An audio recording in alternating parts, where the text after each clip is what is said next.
विद्यार्थी मित्रांनो, आपलं पुन्हा एकदा स्वागत. आपल्या आवडत्या चॅनल मध्ये आपलं स्वागत आहे. आपला राहिलेला कालचा जो टॉपिक त्याचा आपण पुढे कंटिन्यू करणार आहोत. काल आपण बघितलेलं होतं की पार्टनरशिप फर्म, त्याची मिनिंग काय, डेफिनेशन काय आहे आणि फीचर्स आणि पार्टनरशिप डीड काय आहे ते बघितलं होतं. आता आपण पुढचं बघणार आहोत provision of Indian partnership act 1932.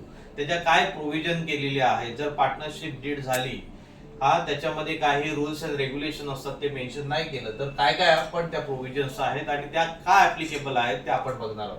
पहिला आहे डिस्ट्रीब्युशन ऑफ प्रॉफिट. एक रेशो दिला जातो, पार्टनरचा रेशो अग्रीमेंट मध्ये असतो आणि तो जर रेशो दिला नसेल तर कुठला रेशो घ्यायचा असेल, प्रॉफिट कसा डिस्ट्रीब्युट करायचा, तर इक्वल रेशोने डिस्ट्रीब्युट करायचा.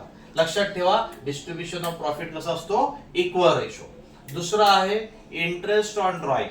ड्रॉइंग आहे. ड्रॉइंग म्हणजे काय, जे गुड्स किंवा आपण कॅश बिझनेस मधून विड्रॉ करतो पर्सनल यूज साठी, त्याला म्हणतात ड्रॉइंग.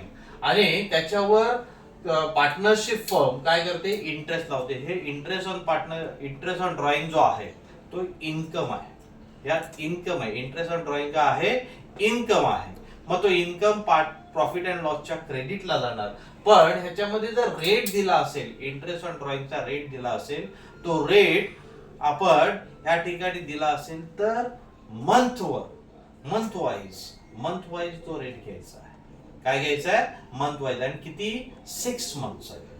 6 मंथ रेट दिला असेल तर 6 मंथ. अमाऊंट दिले असेल तर टेक ऍज इट इज. समजलं. हा एक 6 मंथच्या बेसिसवर आपल्याला इंटरेस्ट कॅल्क्युलेट करायचा आहे. त्याच्यानंतर आहे इंटरेस्ट ऑन पार्टनर्स लोन. पार्टनर्सने जर लोन दिला असेल तर पार्टनरच्या लोनवर आपण रेट ऑफ इंटरेस्ट दिला नसेल, पण रेट ऑफ इंटरेस्ट घ्यायचा आहे. किती रेट ऑफ इंटरेस्ट घ्यायचा आहे, तर तो 6%. इथे बघा, इथे 6 मंथ पिरियड घ्यायचा आणि याच्यामध्ये 6% इंटरेस्ट घ्यायचा आहे. ओके. इंटरेस्ट ऑन कॅपिटल जर प्रोव्हिजन दिली नसेल, त्याच्यामध्ये मेन्शन केलं नसेल तर काही गरज नाही, इंटरेस्ट घ्यायची गरज नाही. इंटरेस्ट द्यायची पण गरज नाहीये आणि घ्यायची पण गरज नाही. इथे सॅलरी कमिशन टू पार्टनर, जर प्रोव्हिजन याच्यामध्ये डीड मध्ये जर लिहिलं असेल तरच घ्यायचं, नाही तर घ्यायचं नाहीये. नंतर admission of new partner. Admission, Naveen partner admit करताना काय रूल्स अँड रेग्युलेशन असतात ते ह्या ठिकाणी फॉलो करावे लागतात आणि त्या पद्धतीनेच त्या नवीन पार्टनरला ऍडमिट करावं लागते. समजलं. ओके. या झाले प्रोव्हिजन्स. त्या प्रोव्हिजन झाल्यानंतर तुम्हाला मी सांगितलं फॉर्मॅट आपण बघणार आहोत.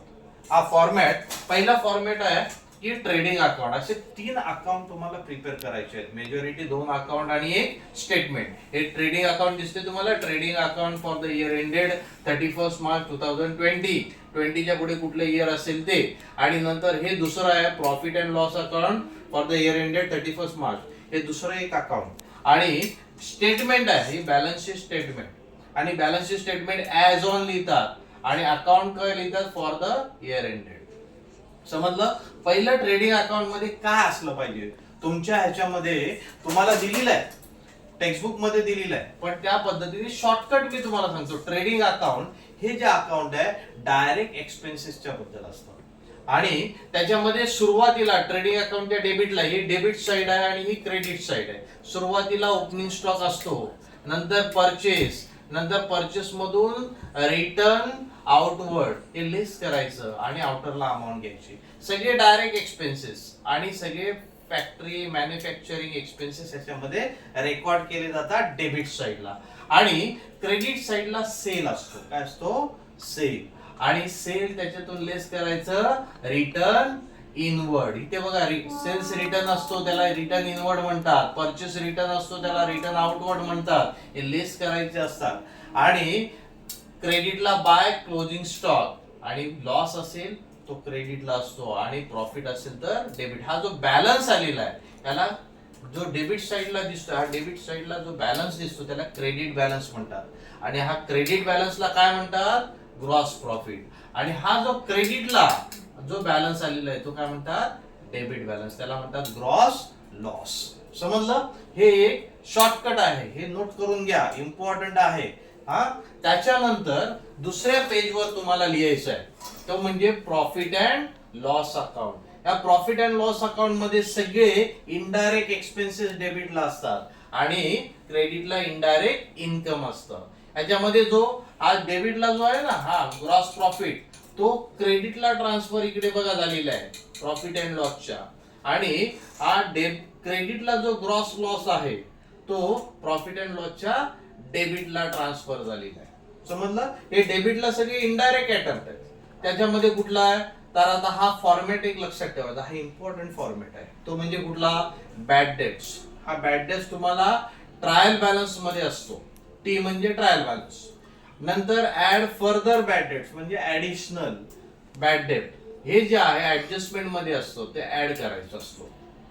ऍड न्यू आरडीडी, हे न्यू आरडीडी जो आहे तो पण ऍडजस्टमेंट मध्ये आहे, तो ऍड करायचा. आणि ओल्ड आरडीडी ट्रायल बॅलन्स मध्ये लेस करायचा. हा फॉर्मॅट लक्षात ठेवायचा, हा इम्पॉर्टंट आहे. आणि सगळे अमाऊंट आउटरला. इनडायरेक्ट एक्सपेन्सेस सगळे आहेत. ते इनडायरेक्ट एक्सपेन्सेस इकडे बघा कोणकोणते आहेत. इनडायरेक्ट एक्सपेन्सेस इकडे आहेत ऍडमिनिस्ट्रेशन किंवा office expenses, selling and distribution expenses, financial expenses, सगळे इनडायरेक्ट एक्सपेन्सेस ते इकडे लिहायचे.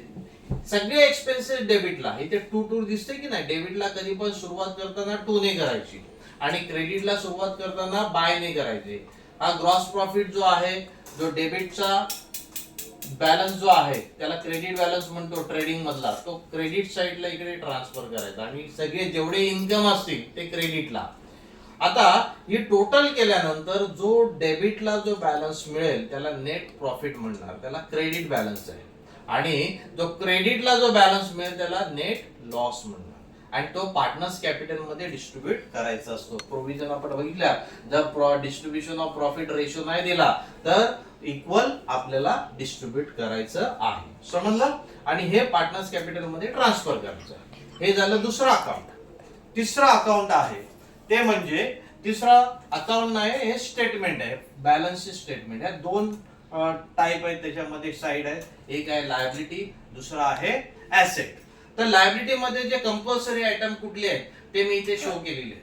इथे कॅपिटल आहे, कॅपिटल म्हणजे ए पार्टनर किंवा बी पार्टनर, त्याची कॅपिटल जो बॅलन्स असेल तो. क्रेडिटर हे तुमची लायबिलिटी आहे, हे फिक्स लायबिलिटीज आहेत.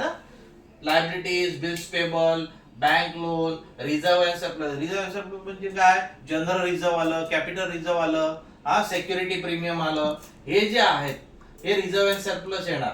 आउटस्टँडिंग एक्सपेन्सेस आहे आणि फ्री रिसिव्ड इन्कम, ह्या सगळ्या काय आहेत लायबिलिटीज. आणि ऍसेट्स मध्ये काय काय येतं तर ऍसेट्स मध्ये फिक्स ऍसेट्स आहेत, कॅश बँक आहे, इन्व्हेस्टमेंट आहे, क्लोजिंग स्टॉक आहे.